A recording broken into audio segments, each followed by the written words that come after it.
All right, hi. So today what we're going to do is we are going to do a little bit of art. We're going to draw a flamingo. Now, the reason why we're drawing a flamingo is because we just got done learning about flamingos. If you already read your nonfiction story, remember, nonfiction means that it is real life. During this video, if you want to pause, you can pause and catch up with each of the marks that we're going to make. Today, we're going to do a directed drawing.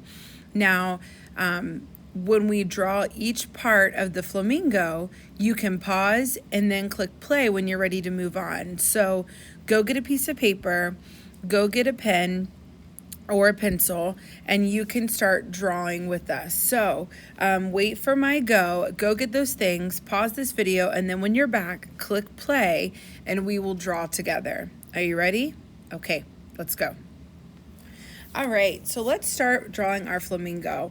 So I'm gonna start by drawing a semicircle around the middle of the page. So right here, I'm gonna draw a straight line, and then it's gonna scoop like this. Okay, so there is my semicircle. It's a straight line and it looks like a smile. Remember, pause if you need to stop and catch up, and then click play. Next, we are going to draw one straight line for the leg. So I'm going to draw one straight line all the way down for the leg. And notice how mine isn't even that straight, and it's okay if yours isn't too. But I'm going to draw one straight leg down to represent the leg of the flamingo. Next, I'm going to start to draw another straight leg, but I'm going to stop about halfway, and then I'm going to cross the leg over like this. So we went down and over. So you can go ahead and draw that line next. The next part of our flamingo is going to be the head. So up here in the corner somewhere, right around here, I want you to draw a circle for the head. So let's draw a circle for the head. And your circle doesn't have to be perfect because we're going to continue drawing and we'll go over each of these marks. Next, we're going to connect the body and the head with a curved neck. Now remember, if you haven't paused yet and you need help and you need to stop and go back, you can completely do that. It's okay. So I'm going to draw almost like two rainbows. One right here, going right there, and then one right here, going right there. So there's the curved neck for our flamingo. Now I'm going to draw the eye and the beak. So let me draw the eye. I'm going to do a circle with a smaller black dot inside of it. And something I noticed about the flamingo in our nonfiction story is that the beak didn't go straight out. It actually kind of curved down, and it looked like the flamingo was looking down a little bit.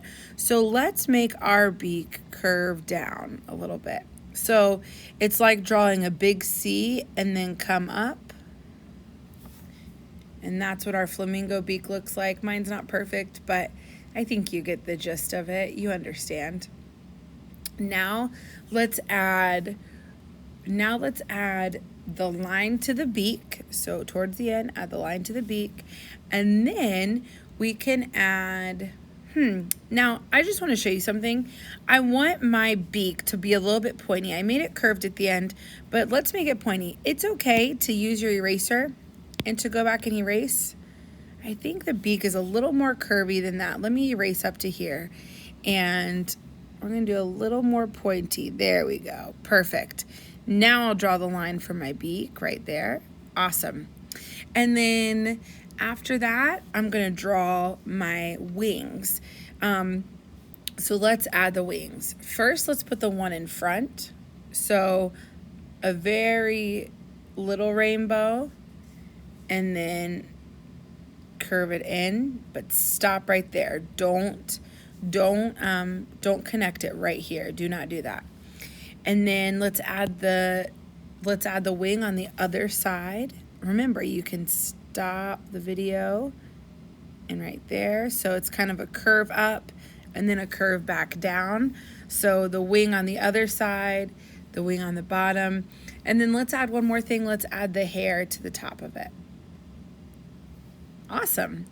Now that you're done, something that I usually suggest whenever we do this in school is that you get your black crayon out and you trace over all of these lines. So check this out. Once you get your black crayon out, it helps you to see all the lines. And if you trace over them, so look, like this, you can trace over all of the lines, and this will help you to color the flamingo well when you're all done.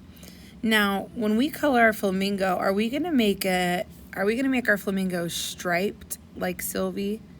We could, but I don't want us to do that because this was a nonfiction story.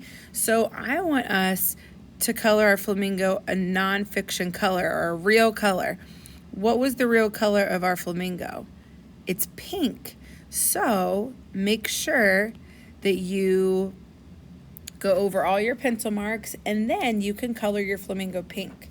Something else that you can do is make a background for your flamingo. So you can add water in the background because usually they're standing in water.